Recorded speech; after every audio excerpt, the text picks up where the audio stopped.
What a performance by Kevin Durant, and what a win for the Brooklyn Nets, coming from 17 down to take Game 5 and a 3-2 lead in the series.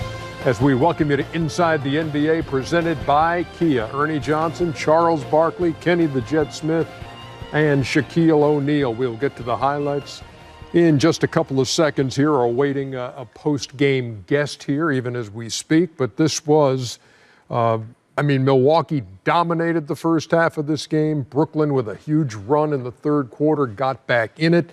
And then with Durant playing the entire game and going for 49, 17, and 10, they win it. He had help, and we are joined by one of those guys who was huge in this game, Jeff Green, who had 27 points, 8 of 11 from the floor, 7 out of 8 from deep. Jeff, thank you very much for joining us. Uncle Jeff, 27, 8 of 11, 7 out of 8. Thank you so much for the time. We appreciate you. I appreciate you. OKC Part 2. Wow. Him, James Harden, and KD. All they need is Westbrook in there to call it a day. Yeah, 114, 108. Brooklyn wins Game 5. If you missed this one, you missed a beauty. And we just happen to have the highlights for you. This was more like Willis Reed, Walt Frazier game, Ernie. Everybody gonna talk about James playing, but this was Clyde Frazier and this man right here. Giannis from Drew Holiday. It drops for him, and it's a 19-6 lead early. Harden, meantime, out of sorts, rusty. Milwaukee came ready to play, dominated the first half. Nice drive, three-point play. I'm not sure they were ready, because they should have had a bigger lead.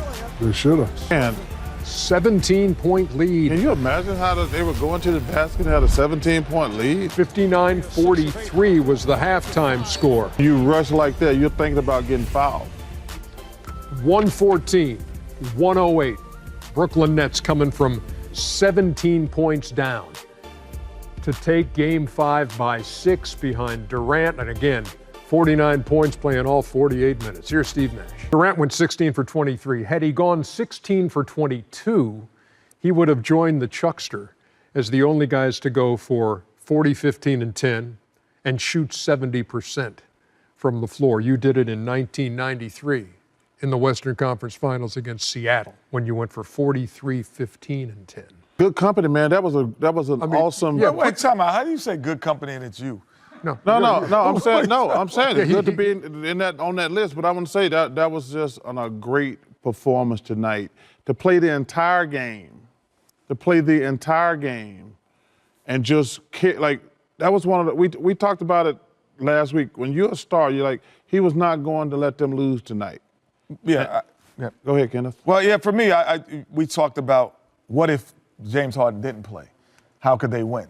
You said, well, you're going to try to keep the game under 90 points and have it close, and let's see, and then let him do his thing. Let KD do his thing, because then he becomes the scorer, the most prolific scorer in today's modern era, possibly. He was a distraction. I wouldn't say he was a threat. He was a distraction for Milwaukee. They didn't know how to guard him. They didn't know if we should double him. Yep. Should we play him hard soft? Should we give him a couple open threes? Yep. So he was a distraction. Ernie, you asked me last night, what would it take for Brooklyn to get a win? I said Kevin, 40-piece.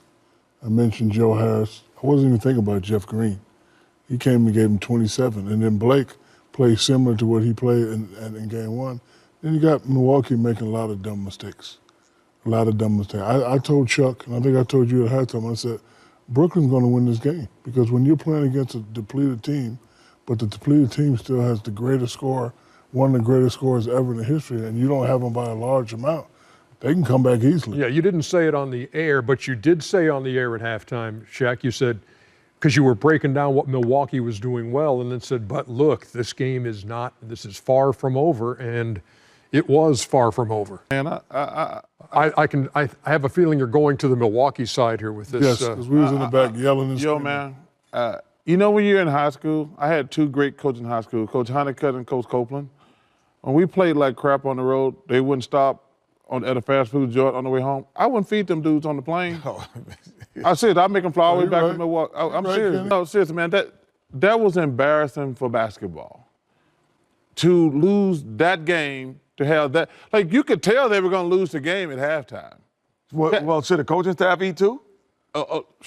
You know my rule about saying people should get fired. I don't think it's our job to say somebody should get fired. But, you know, Ernie, you go back. When you do dumb stuff and it works, you keep doing dumb stuff. You sit there, when they were doing dumb stuff in game 1 and game 2, you're like, well, that's how they play, Chuck. We're like, so? They're killing them in the paint, but they're going to keep jacking up threes just because that's how they play. You played to, like Herm Edwards said, you played to win the game.